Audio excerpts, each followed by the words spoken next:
मात्र 4 दाने पानी में उबाल कर पी लीजिए। इतना करने से सूखे पड़े घुटनों में फिर से ग्रीस बनने लगता है, जोड़ बेहद मजबूत हो जाते हैं और आपके शरीर को बहुत सारे लाभ मिलते हैं। सिर्फ जॉइंट्स पेन ही कम नहीं होता है और भी शरीर को बहुत सारे लाभ मिलते हैं। क्या है ये चीज़, कैसे इस्तेमाल करनी है, चलिए आपको बताते हैं। उम्मीद करती हूँ आज की ये जानकारी आप सभी को बेहद पसंद आएगी। अगर आपको पसंद आए तो इसे औरों के साथ भी जरूर शेयर कीजिएगा। हेलो एवरीवन, आज हम बात कर रहे हैं घुटनों के दर्द के बारे में। अगर आपको भी घुटनों से कट-कट की आवाज़ आती है, जोड़ों का दर्द है, इन्फ्लेमेशन है, शरीर में जगह जगह सूजन और दर्द की वजह से आप परेशान हैं, तो ऐसे में ये वीडियो आपको काफ़ी लाभ देगा। आज हम जिस चीज़ की बात कर रहे हैं वो है यहाँ पर निर्गुंडी के बीज, जो कि आपको बहुत आसानी से किसी भी आयुर्वेदिक स्टोर या ऑनलाइन स्टोर से मिल जाएंगे। निर्गुंडी के बीज गठिया के, जोड़ों के हर तरह के दर्द के लिए बहुत ज़्यादा फायदेमंद होते हैं। अगर आपके घुटनों में ग्रीस खत्म हो गया है, घुटनों से कट-कट की आवाज़ आती है, बॉडी में पेन रहता है, तो ऐसे में निर्गुंडी का इस्तेमाल करने से आपको बहुत सारे लाभ मिलते हैं। हालांकि इसके लाभ महिलाओं के लिए भी काफ़ी हैं, उनके मासिक धर्म से रिलेटेड जितनी भी समस्याएं होती हैं उनमें भी ये लाभ देता है, पर सबसे ज़्यादा फायदा करता है ये आपके जॉइंट्स के लिए। तो आपको बताते हैं कैसे इस्तेमाल करना है और क्यों ये इतना फायदेमंद है। तो सबसे पहले जान लेते हैं इसकी प्रॉपर्टीज़ के बारे में।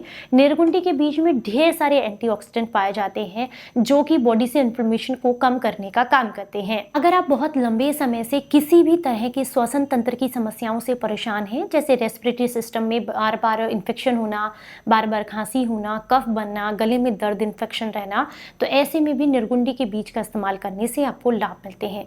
ये श्वसन तंत्र से रिलेटेड सारी समस्याओं को दूर करते हैं। इसका दूसरा फायदा सबसे ज्यादा मिलता है अगर आपको डाइजेशन से रिलेटेड कोई इशू है, पेट में कीड़े हैं या फिर पुरानी कब्ज से परेशान है, तो उस पर भी आपको लाभ मिलता है। ये कब्ज की समस्या को दूर करते हैं। इसके अलावा आंतों को बल देने का काम भी करते हैं। निर्गुंडी को क्या क्या कहा जाता है, इसके किस किस भाषा में क्या नाम है, इसके लिए पूरी लिस्ट सामने स्क्रीन पर आप आसानी से देख सकते हैं ताकि सभी लोग इसे आसानी से पहचान कर सकें। निर्गुंडी को आयुर्वेद में वात और कफ को कम करने वाला कहा गया है। तो अगर आपको वात की समस्या है यानी कि जॉइंट्स पेन है या फिर कफ है, जैसे कि मैंने बात किया श्वसन तंत्र से रिलेटेड समस्याएं हैं, तो ऐसे में इसका प्रयोग करने से दोनों ही समस्याओं में आपको काफी लाभ देखने के लिए मिलते हैं। पर अगर आपको पित्त की समस्या है यानी कि एसिडिटी रहना, बहुत ज्यादा गैस बनना, तो ऐसे में इसका सेवन आपको नहीं करना चाहिए क्योंकि इसकी तासीर गर्म होती है, जिसकी वजह से आपको ये और समस्या कर सकता है। अगर हम बात करें जोड़ों के दर्द की, तो अगर आपको बहुत लंबे समय से किसी भी तरह का जोड़ों का दर्द है, तो ऐसे में निर्गुंडी के बीजों का इस्तेमाल आपको कैसे करना है, चलिए ये बताते हैं। तो 4 से 5 निर्गुंडी के दाने लेने हैं, रात को 1 गिलास पानी के साथ भिगो कर रख देने हैं। किसी कांच के बर्तन में या मिट्टी के बर्तन में रख दीजिएगा। अगले दिन सुबह सुबह आपने इस पानी को उबाल लेना है।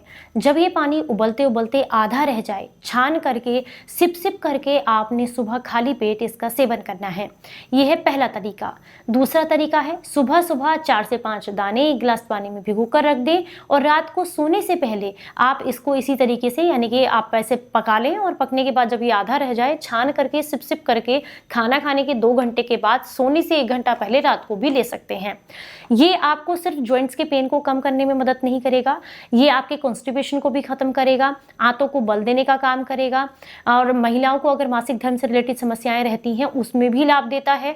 इसके अलावा अगर आपको ओबेसिटी की प्रॉब्लम है तो उसमें भी लाभ देता है। जॉइंट्स के इन्फ्लेमेशन को कम करता है, घुटनों में ग्रीस बनाने में मदद करता है। पर आप कहेंगे कितने दिनों तक लेना है, तो इसे कंटिन्यूअसली कम से कम 21 दिनों तक प्रयोग कीजिएगा। अगर आपको बेनिफिट्स दिखाई देते हैं तो आप इसे 7 दिन के लिए छोड़ दें, फिर से 21 दिन के लिए प्रयोग करें। इस तरीके से लगातार 3 महीने तक आप इसको लें, इससे बहुत लाभ मिलते हैं। पर एक बात का विशेष ध्यान रखें, अगर पित्त की समस्या बहुत ज्यादा है, अगर गर्भवती महिलाएं हैं या आपकी कोई दवाइयां चल रही हैं, तो पहले आप डॉक्टर की एक बार इससे सलाह जरूर लीजिएगा क्योंकि तासीर में गर्म होती है। तो ऐसे में अगर आप इसका इस्तेमाल करेंगे तो हो सकता है कि आपको समस्या हो जाए, तो इसलिए एक बार डॉक्टर की सलाह बहुत जरूरी है। अगर आपको सिर्फ वात और कफ की समस्या है तो आप इसका आसानी से प्रयोग कर सकते हैं। इस दौरान एक बात का विशेष ध्यान रखें, तली भुनी चीजें, ठंडी चीजें, फ्रिज की रखी हुई या बादी वाली चीजें जैसे कि उड़द की दाल है, उड़द है या फिर आपको राजमा है, हैवी चीजें जो होती हैं, चावल है, इनका आपको परहेज करना है।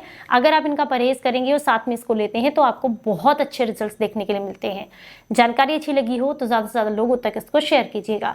चलिए फिर मिलूंगी किसी नई जानकारी के साथ, तब तक अपना बेहद ख्याल रखिए और हंसते मुस्कुराते रहें। Stay healthy, stay happy, bye bye.